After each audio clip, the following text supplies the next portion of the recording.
Moikka! Mä oon Jenni, 23-vuotias joulukuussa valmistuva lähihoitaja-opiskelija Riihimäeltä. Jos sä haluat kuulla musta lisää, niin seuraa mua.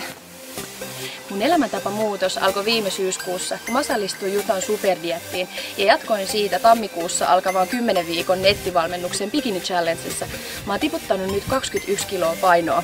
Mä en olisi uskonut, että mä pystyisin tekemään näin radikaalin käännöksen mun elämässä. Aluksi mä en uskonut itteeni, saatika siihen, että mä pystyisin tähän. Se itseluottamus ja usko itseä kohtaan on ollut kaikista tärkein saavutus tällä matkalla. Mä olin kuitenkin aina ollut vähän ylipainoinen ja kärsinyt sen tuomista haasteista.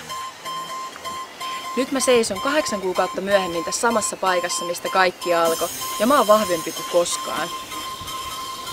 Ja nyt mä haastan teidät treenaamaan mut huippukuntoon.